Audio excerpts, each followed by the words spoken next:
Welcome to Neela's kitchen. இப்போ நம்ம புழுங்கரிசியில் வத்தல் போடுறோம்.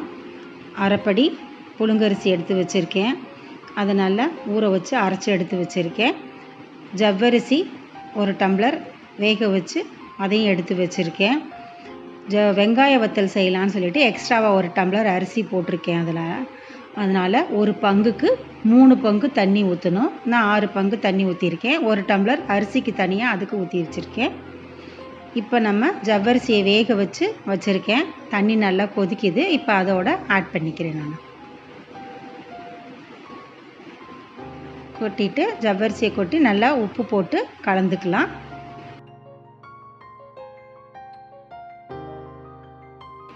இப்போ கலந்துட்டோம்.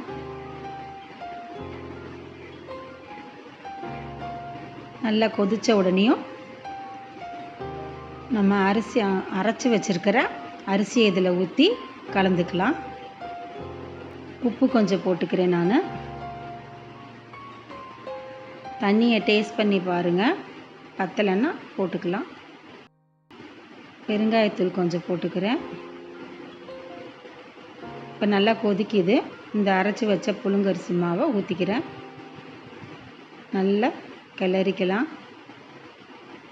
கட்டி விழாமல் கிளறிக்கலாம்.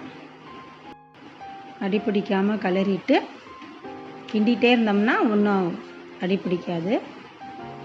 முதல்ல நமக்கு பியூர் ஒயிட்டாக இருக்கும். வெந்த பிறகு கொஞ்சம் கலர் மாறும். அதுதான் வேக வச்சதுக்கு வெந்துருச்சுன்னு நம்ம கண்டுபிடிச்சிக்கலாம். நல்லா ஒரு 2 நிமிஷத்தில் வெந்துடும். பாருங்கள், முன்னைக்கு இப்போ நல்லா வெந்திருக்கு.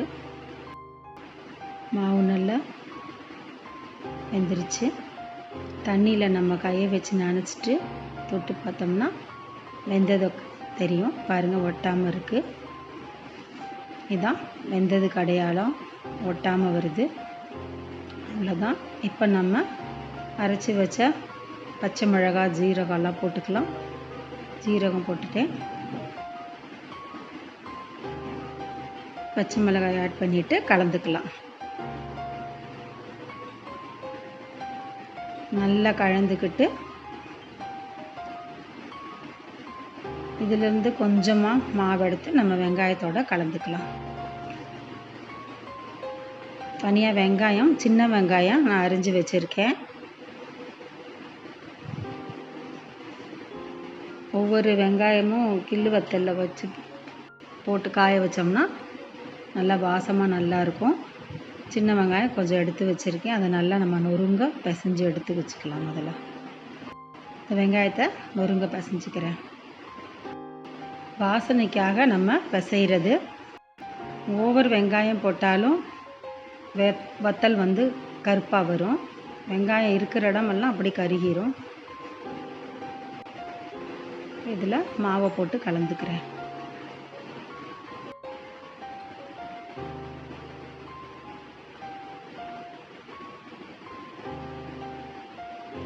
இன்னும் கூட கொஞ்சம் மாவு போடலாம். கலந்துட்டு பார்த்துட்டு போட்டுக்கலாம்.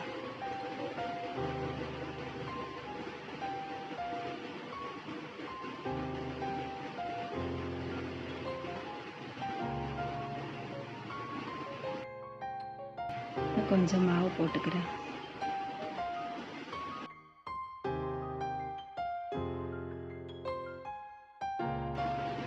அவ்வளோதான். மாடியில் போய் ஷீட்டை விரித்து காய வச்சுக்கலாம். தண்ணியில் காய வச்சு நனைச்சிட்டு மாவை தொட்டோம்னா மாவு ஒட்டாமல் வரும். அதில் நம்ம கிள்ளி கிள்ளி காய வைக்கணும். இந்த மாதிரி உருண்டை உருண்டையாக காய வச்சுக்கலாம். ரொம்ப பெருசாக போட்டால் காயாது. அதனால் குட்டி குட்டியாக போடுறோம்.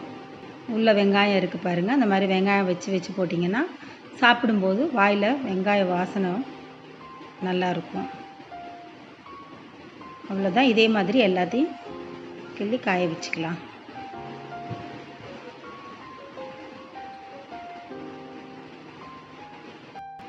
அவ்வளோதான். எல்லாம் காய வச்சாச்சு. இப்போ நான் மீதி மாவில் புழுங்கரிசி வத்தலை நான் புழிஞ்சு எடுத்துக்கிறேன். காஞ்சோனையும் நம்ம 3 நாள் காய வைக்கணும். அவ்வளோதான். 3 நாள் காய வச்சுட்டு பொரித்து காமிக்கிறேன் உங்களுக்கு. வத்தல் நல்லா காஞ்சிருச்சு. இப்போ இந்த வத்தலில் உங்களுக்கு பொரித்து காமிக்கிறேன். வெங்காய வத்தலை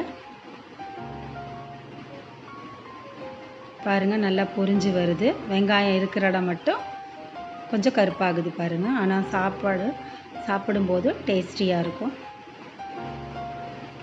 நீங்கள் இன்னும் கொஞ்சம் மாவு கூட போட்டுக்கோங்க. போட்டிங்கன்னா கொஞ்சம் ஒயிட் கலரில் வரும். நான் வெங்காயம் கொஞ்சம் கூட வாசனைக்காக போட்டிருக்கனால கொஞ்சம் கருப்பாகுது. மாவு இன்னும் கொஞ்சம் கூட ஆட் பண்ணிக்கிட்டிங்கன்னா கொஞ்சம் ஒயிட் கலரில் வரும் உங்களுக்கு. புளிக்குழம்பு, சாம்பார், தயிர் சாதத்துக்கெல்லாம் ரொம்ப நல்லாயிருக்கும். இப்போ நம்ம குச்சி வத்தலும் காஞ்சிருக்கு பாருங்கள். இதையும் நம்ம பொரித்து காமிக்கிறேன். புழுங்கரிசி வத்தல் வாசமாக இருக்கும். பொரித்து வச்சுக்கிட்டோம்னா நமக்கு மழை காலத்துலலாம் வெஜிடபிள்ஸ் நமக்கு போய் மார்க்கெட்டில் போய் வாங்க முடியாத நேரத்தில் ஒரு பருப்பு துவையில ஒரு வத்தலும் பொரித்து நம்ம சாப்பிட்லாம். வத்தல் பொரிச்சாச்சு. வத்தலும் வெங்காய வத்தலும் பொரிச்சாச்சு. இதே மாதிரி நீங்களும் செஞ்சு பாருங்கள். தேங்க்ஸ் ஃபார் வாட்சிங்.